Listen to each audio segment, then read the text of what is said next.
Submarine cables are under fire. Is the real threat under the surface? 99% of all internet traffic is traversing the seabed. We see a lot of geopolitical attention, cable cuts in the Baltic Sea, cable cuts around Africa. Is it as dramatic as the headlines say? Welcome to Threat Talks. Welcome to Threat Talks. Let's delve deep into the dynamic world of cybersecurity. Our guest today is Ernst Noorman, Cyber Ambassador at Large for the Netherlands. Ernst is also a diplomat who used to serve in Burkina Faso, Afghanistan, Colombia and Suriname. He now represents the Netherlands in an ITU advisory board on subsea cable infrastructure. Ernst, welcome to Threat Talks. Thank you very much, Peter, for having me. Can you explain what this advisory body is and what you do? Yeah. It's the advisory body on submarine cable resilience, created in November 2024. It's a 42 membership, 42 members. Indeed, like you said, governments, regulators, and industry together. So people are really working also before on the ships. They know how it works in practice. And we are sitting together and discuss how to make the submarine cable ecosystem more resilient, looking at threats, looking at the repair capacity, and looking at the redundancy, connecting parts of the world which are not good connected yet. Okay. And you say it is established in 2024, that's relatively new. So can you explain why this was needed? Well, as you mentioned in your introduction, it's a lot in the news these days on the cables. It becomes more and more prominent. People understand the importance of the submarine cables. It's still increasing the number of cables worldwide, and at the same time, 99% of the traffic is crossing. And it's also, read a lot in the news, which is not really fact-based. A lot about sabotage. Is that really the issue? What is really happening on the net and how to create more resilience, because that's needed also for the future to stay connected around the world. Mm-hmm. So it becomes more pressing, and that's why it was decided by the ITU and its members to say, okay, let's create this body with a limited mandate, only for 2 years, Mm-hmm. to see how we can increase resilience. Okay, and you said it's resilience, threat, and repair. So you could maybe argue it's almost the same, but it isn't. Can you maybe talk a little bit about what's the difference between the three? Well, first of all, if you look at the figures, and that's really one of the important topics, also that's why ICPC is included, the International Cable Protection Committee, because they have the data on cables since 1958 when they were created. So if you look at the facts, then you see actually throughout the years, it's only about 150 to 200 cable faults a year.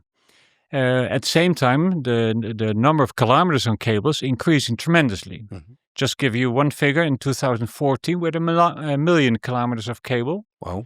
10 years later, it was 1.7 million kilometers, and still we have the same number of cable faults. But it doesn't mean we have to look at it and see how can we ensure that this doesn't increase, that we still limit as much as possible the cable faults. So that's a very important topic. And on repair, that's a more concern actually to many parts of the world, because the cable ships are getting old. There's also a lot of hurdles for companies, private sector companies, to repair in different waters from different territories. There are all kinds of legal barriers. There's the reason for sabotage, which means that the ship should actually be national. While there's no national capacity, so you get all the permitting and all the difficulties, and it can take a hell of a long time to repair a cable, which is a pity, because then that means that the capacity in those countries is less than it should be. Mm-hmm. So you have different parts in a discussion, which addresses the main concerns around the world on cables. And then still, if we go back to the why and try and explain also to the audience, what has changed? Because you say it's growing, there's more capacity, actually more miles, but roughly equal a number of cuts or breaks. So that would mean that actually you could argue the quality is actually improving. So why? Why do we then need this committee, or why should we be worried about sea cables at all and these cuts? It's getting more busy on the seabed. It's not only the data cables, but if you look at all the wind parks, the gas pipes on the seabed, so it's getting pretty busy. Especially also in the North Sea, it's quite crowded. And there's, of course, for geopolitical reasons, a lot of concerns is what's happening, for instance, with the shadow fleet from Russia. What are these ships doing? So in that sense, you see a lot more attention in the news. A lot more politicians talk about it, journalists talk about it, but it's not always fact-based when they bring it up. And so in that sense, it's good that we have this advisory body to really look at what's really happening and how to improve the situation. And is it also, you mentioned geopolitics, and of course we live in a time of geopolitical instability, you could say. We ourselves as AMS-IX have seen some of that with the recent Middle East conflict. AWS data centers being attacked and going offline and attracting traffic. So is it also that therefore infrastructure has become, quote unquote, a legitimate target? So is there also in that sense, a geopolitical threat to it? Is that an additional reason to look at this? Well, first of all, it's nothing new on this one. If you look at the First World War, UK, the United Kingdom, cut one of the telex cables from Germany to make sure they had to use radio. So it was easier to listen to the communication of the Germany. So that's already in the First World War. But fortunately, we have so many cables around the world that the redundancy is already pretty big. If we have a cable cut in the Netherlands, you wouldn't notice it. I mean, 2024, we had one cable cut in the whole year. No one knew about it. We knew, but then again, we're in that business. But you're on it. As a user, the citizens or the companies wouldn't have noticed it. If you look indeed on the cable structure in the Gulf region, for instance, the Strait of Hormuz is full with cables. They're connected also to your infrastructure. Also, you have there in Oman probably. So it is really a concern how to protect the cables and the digital infrastructure. And that is also why if we have international discussions in the UN, that we say the internet we count as part of the critical infrastructure. And critical infrastructure should not be attacked, and the countries have a responsibility to protect it. And still it's happening, we're seeing. It's nothing new, you say. It already happened in the First World War. I also remember an example of Radio Kootwijk, which was actually established because, again, we couldn't connect with overseas areas. But is it also, is there an element of espionage maybe? There's other podcasts and books about listening in and all of that. So is that something you're worried about? No, it's first of all also coming back to the cables itself. There's still hardly any evidence of any sabotage on the submarine cables. Okay. I always tell people, you better attack the energy infrastructure underwater because it's much more costly to repair. And the users really noted immediately if there's an electricity cable cut. Well, data cable, if you cut it, the traffic, the data traffic immediately follows another route. Now, I forgot what your question was. So it's espionage. So we talk about blockages, etc. But and with regard to espionage, I've discussed with many experts to see what is the threat in espionage. And until now, the experts tell me, if you want to really do espionage, you go to the landing stations. Okay. Because it's much easier. If you do it on the seabed, you have to put a data center on the seabed, which is still a challenge. Complicated. Yeah. Maybe in the future, you never know what happens in the future, how you can deal with it. But right now, to try to do espionage on the sea cables is quite complicated. Okay. And when you say cable landing stations, again, for people that may not necessarily understand how cable systems work, what is a cable landing station and why would it be easier to do espionage there? Well, because the cable, if it goes undersea, it first leaves the country and there you have a station. It's called a landing station, but it's also a departure station, you could say. It goes under the water, under the seabed, across to another country, and there it lands again. So that's on. There you have a lot of connections to internet exchanges, for instance. Mm-hmm. But then it's much easier to see how you can connect there and do some espionage. It's literally the station where the cables land Literally when they on come land, the beachhead where the they come in. beachhead, And yeah. okay. Switching maybe to a slightly different topic. So again, also now we've talked a lot about cable cuts or breaks and disruptions. And I want to talk a little bit about the effect of it in a minute. But before we go there, there's also something like shunts rather than cuts. So can you maybe talk about that a little and why that's important too? Well, it's important to understand what's really happening on a seabed, because if we should talk mainly about cable faults, not cuts, because then you say really it's a cut. If you say cable faults, means cable is not functioning anymore. And the cable, most people, if I give presentations, I ask people, okay, tell me, what's the diameter of the cable? Yeah. And I can say it in front of the camera. They put their hands wide because they think the cable is like this. Yeah. Well, the cable on the ocean bed is only 18 millimeters in diameter, very tiny, but the outside is silicon. And you can imagine that through the years, and also with fishing nets or anchors or the chains of anchors, you will damage slowly the outside protection of the cable. And then there will be a shortcut.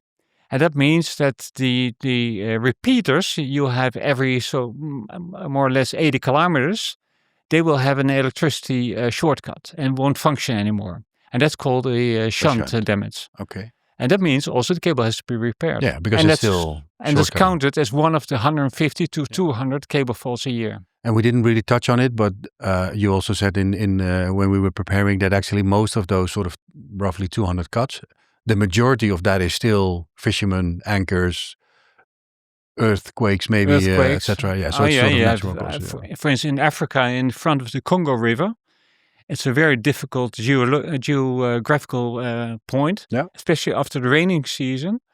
Loads of water and sediments go and flow into the ocean. Landslides. And there you have cables, and sometimes a couple of these cables, they just break through the pressure. So you could argue maybe in the design they should have put it somewhere else, but now that they're there, it's not sabotage, it's actually natural that it's happening. Okay. So again, if we switch gears and so we talked a lot about sort of the technology of the cables and the shunts and the breaks and or the faults, all of that. But why does it actually matter? Why should we be worried about it? Because on the one hand, you say there's enough redundancy. So if one breaks or is damaged, then there is enough redundancy. But then again, if most of my data is flowing over DC cables and my business is depending on that data, can you talk about that a bit more? Why should I or companies be worried about this, sea cables? Well, it's good to realize the importance of the sea cables. 99% of the data flows over the subsea cables. So that means for our connectivity as Europe, as Netherlands, it's really important to keep that connectivity. It's also important to know that now the majority of the new cables are laid by the big tech companies. So also if you talk about the data autonomy, sovereignty, depending on which word you use, it's really crucial to also not only look on the digital infrastructure in your country, but also the connectivity to it. Because the big tech, they will only put new cables if they can put a new data center. So in that sense, it's really important also to understand it's a holistic infrastructure, cables, the data centers, up to your phone. They're all connected, and you have to understand that for digital autonomy, digital sovereignty, you have to look at the whole infrastructure. So that's one of the crucial points. Okay. But also, if you do business, you have a multinational company, and you have important also parts of your business in countries which are not well connected, maybe in the Pacific or in the Caribbean. And there you have a cable fault that can mean that your connection is at risk and won't function as well. I mean, not many multinationals have a business in Tonga, but Tonga was in 2022 for 61 days disconnected from the internet because they had only one cable connection. So that's also why we look at how to improve the connectivity of all parts of the world. And is that it's maybe too big a topic for now, but that's at the Netherlands we're having a lot of them, but a lot of them are also getting end of life. So if we need to invest in this, every country should invest in it, but also in the Netherlands, we specifically also need to take care of this, right? We really need to step up our game. Yeah, we have about, if I'm correct, 10 landings of cables, and 2 are a bit out of date, not really functioning anymore. And as the Netherlands, but also as Europe as a whole, we have to look at the connectivity of the continent. Yeah. That's crucial. I mean, of course, we're in a fortunate situation that we also have connectivity with Germany, with Belgium. So it's not only through the seabed. But that's also why we see that Europe is also now looking at investments in more connectivity through submarine cables. Okay. Hey, and then a lot of people are talking about their satellite now and Starlink, and so it's all fixed. Why do we need these cables? But not so much. And maybe you can explain better, or why is satellite not a replacement? Why is it maybe an alternative but not? Can you talk about the difference between capacity maybe or availability of satellite versus sea cables? Now, first of all, I mean the what's happening now on satellites, Starlink is crucial, for instance, on the battlefield in Ukraine, but also for civilians, especially if there's so much damage in the civilian infrastructure. For Tonga, it could have played an important role as well, just to give, to be connected and communicate on the cable repair. But the data flow can never match what's happening on the fibers in terms of volume and volume. Size. Yeah. I mean, the volume is so enormous what can pass through the submarine cables, and it has been increasing over the years. The number of fibers per cable has increased, so that never can match. But for isolated parts of the world, of course, Starlink or other solutions are wonders for the connectivity for that part. And again, you touched on it a little bit, sovereignty and autonomy, and we also have the examples where Starlink was switched on and off, depending on the sort of the will or the mood of a particular person. So again, looking at your role as also the cyber ambassador, maybe in this ITU advisory body as well, what are your concerns as an advisory body, or what are you doing to address some of that dependency and therefore also hopefully the sovereignty as a result? Well, of course, the advisory body is with 42 members from around the world. Yeah. And the sovereignty is especially a topic also in Europe right now. And the dependency, like I mentioned before, on the big tech for new cables. So we have to find our own solutions for that. We are laying now also European cables between in the Mediterranean for the connectivity with Africa. So these are really on top of the list now also for Europe. But what you just gave an example of what happened with Starlink, in our view, it is unacceptable that one person decides on where the geopolitical priorities are. So it didn't happen that often anymore afterwards. But that's a crucial point, of course, in the political discussions we have also with other countries, that it's not should not be in the hands of a private company to determine who is connected or not. But it's right now for the investments you see right now, it's all done by private sector. Yeah. And I think it should be really public-private cooperation to strengthen the connectivity around the world, and not only in the hands of private sector. And is that something so it's a political topic very much, and again, given the geopolitical instability, it's understandable. So it's sort of a rude wake-up call, you could argue.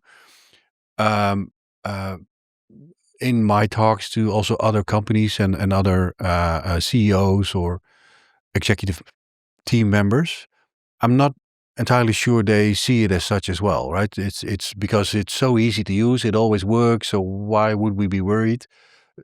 What's your view on is it a real problem truly, or is it, well, now because we have a little bit of a squirrel with the US, it may be temporary, or should boards be really worried about this on a company level as well, or is it a pure political thing, or what's your view on that?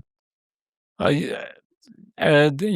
the small, medium-sized companies, I mean, they don't have to worry. I mean, for them, the connectivity is a given. They won't be able to influence it much. But for the governments and bigger companies, multinational companies, they should be aware that the connectivity through submarine cables is crucial for them. And the fact that it works now doesn't mean it always will be working. No. That you will not come into a situation we're discussing a lot now with the influence of the big tech companies in Europe. Do they have a kill switch, for instance? I mean, can they disconnect a cable if it would be for political reasons? We, as the Netherlands, have always been defending an open, free, and secure internet around the world. Because not to disconnect if you have a war or an argument with a country. Argument, yeah. Because you also want to keep it open and free for the medical sector, for human rights defenders, for journalists. And that also applies for submarine cables, because without that, you don't have that connectivity. No. Okay. So so thank you for that. So earlier we also talked about the fact that the advisory body is relatively new, but the topic as such is already around since I think 1958, or the ICPC. The ICPC is already around since 1958, and so when you look back at your tenure within that committee, what is the one or two things that really stood out or surprised you, which is, well, I didn't know, or oh my God? What's something that really stood out in the time that you've now spent on that advisory body? Well, what stood out especially is the difference between what you read in the media and hear from politicians, and on the other side, if you look at the facts. Okay. And ICPC is very strong in the facts, but also in the industry, they know the reality. And to really sit there with experts together and talk about fact-based policies. And that's one of the recommendations also. If you look at threats, base it on facts. Your policy should be developed based on facts and not on worries. And of course, you can have legitimate concerns. You have to look at it. For instance, monitoring what's happening on the seabed is excellent. I mean, it's good. But not only for data cables, also for the energy infrastructure. So, but that's the difference between the gossip and what you read in the press and the reality. That was surprising. It's a positive surprise, actually. And some of that, of course, I think we have in general, right? Where influencers and so it's maybe not just on this topic, but it's nice to hear actually that the facts. It's comforting that the facts are. It's not 200 times sabotage. It's actually a lot of it is just natural and clumsy captains of ships dragging anchors rather than. So that's a sort of a small comfort maybe in this topic. I just give one example because from the industry it came. They said those ships who lose an anchor. Once they're in a port and there's an inspection, usually have 200 other issues on the ship. Okay.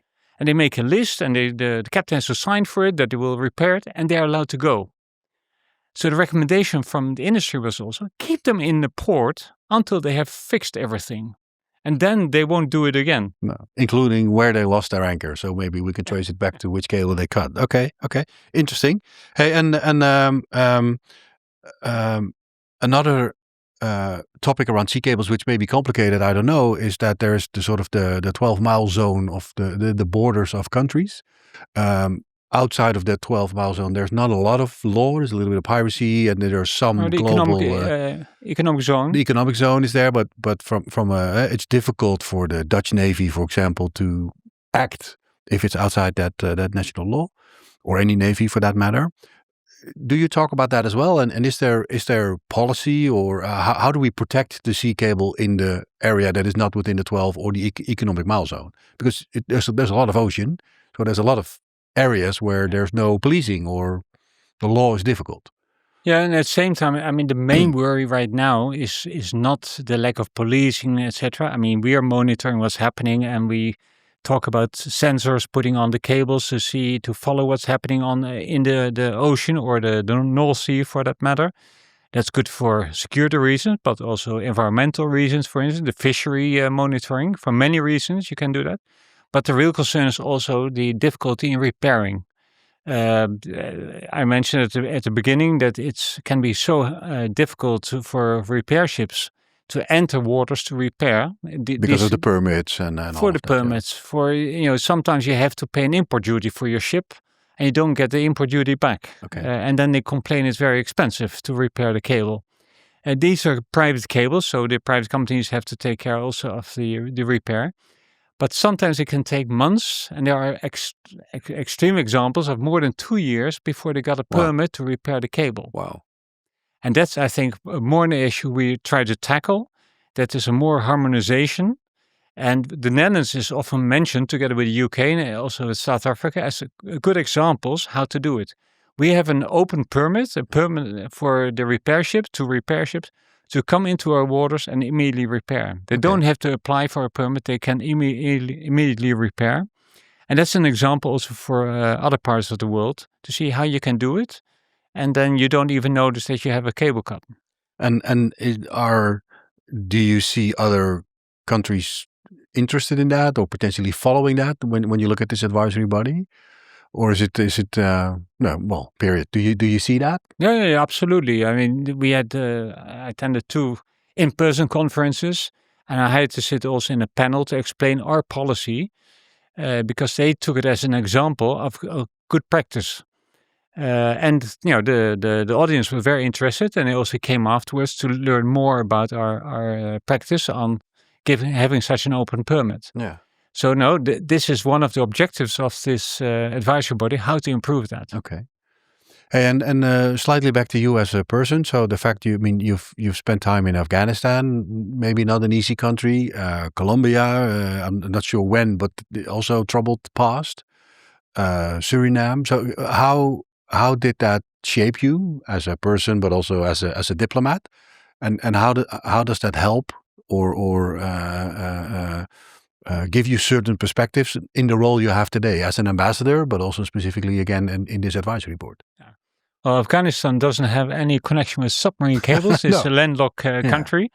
And it was also curious to learn that actually there within the connection with the generals from the Afghan army and, for instance, the advisors also from the US, etc., was all through WhatsApp. Okay. Because that was the only way they could always reach the generals. That showed also the limited connectivity of the country. Yeah. So the submarine cables and connectivity, connectivity was an issue, but it was very limited. Colombia is different in that sense, but it was also still that they have to grow more mature in creating, for instance, a national cybersecurity center. They don't have a cert yet in Colombia. While they all realize the importance of a cert, but it's for political reasons. It's finding it hard to come together. But what you learn is to act as a diplomat and how to communicate with all the different countries, and they have different angles, different views, different interests. So how do you deal with that? That's of course the core business of a diplomat. Yeah. To communicate with different cultures, but also to further our own interests and our own values in those countries. And it's also what the internet is all about, right? It is open. It's connecting the whole world. Yeah. So we need to figure out how to work together across these across these differences, even in time of conflict as today. Okay, so trying to sort of, I think we'll do a second one of these because there's still a lot to talk about. But maybe trying to round this one up. Sort of a final question. So if you look at your role in the ITU advisory body, your role as cybersecurity ambassador, your experience as a diplomat in different countries, looking at subsea cables specifically, and then maybe for the audience, but in general, what would you like me as a CEO or every CEO for that matter to know or worry about when it comes to this particular topic? What should we put on the agenda that we may not have on the agenda today? Well, you, of course, are in a special position with your direct involvement in cables. But it's, of course, my large part of my job is on cybersecurity. And that's something that's going to be a CEO issue. That's also new because in the past, they thought, well, I have a CISO. I can leave it to the CISO to take care of the cybersecurity. And now with the new cybersecurity law, we just adopted actually in the Netherlands last week, it was. It puts the responsibility in the hands of the CEO. And that's a crucial change, but it also makes the awareness of the CEO different. They suddenly realized that for their company, the whole digital infrastructure is crucial. They cannot function without. And that's they should be aware of. And this is NIS2, and then in the Netherlands specifically the new Cybersecurity Act, I think, right? Yeah. Or okay. That's based on the NIS2. Yeah. Okay, so that's just. Yeah. And do you think, maybe the final question, do you think that realization is hitting home in the boardrooms? I mean, again, I mean, I'm involved. It's my job, right? So in that sense, I know about it. But do you think it's trickling through, or do we need to do additional marketing or communication about actually hitting home within the boardrooms? We're working on it. I'm also a member of the Cybersecurity Council of the Netherlands, and we created a manual for CEOs and the Secretary Generals of ministries how to deal with the cybersecurity law. What does it mean? What kind of question I should ask my CISO? Because they are not cybersecurity specialists and should not become it. But it still means there's still a lot of work to do. In a sense, I mean, I'm not happy with the hacks, but of course, with Odido hack, companies start to realize the awareness is increasing. I don't want to be in the news with this. No. So you get, and actually those ways these hacks are relatively easy done, very not sophisticated hacks, but it creates more additional awareness, I think, with CEOs, with boards of companies and organizations, that we really have to work on that. So in light of threat talks, it's a real threat that now not just the CISO and the security people, but actually the board should be worried about as well, including the CEO. Absolutely. Okay. Well, on that bombshell. Now, on that note, let's end this episode. Thank you very much, and like I said, I think we'll be back for a second one. So everybody, thank you for watching. In the show notes, we'll put a number of links and more information. One thing, maybe there is a report that's coming from the IPCC. I think that's coming out soon, right? The report of the advisory body, yeah. That will be published most likely in June. Okay. On the website right now of the ITU, you can find it easily, and you can read already the recommendations of these three groups. Okay. So we'll make sure we'll get that into the show notes as well. Thank you for watching. This was Threat Talks. See you soon. Thank you for listening to Threat Talks, a podcast by Onto It Cybersecurity and AMS-IX. Did you like what you heard? Do you want to learn more? Follow Threat Talks to stay up to date on the topic of cybersecurity.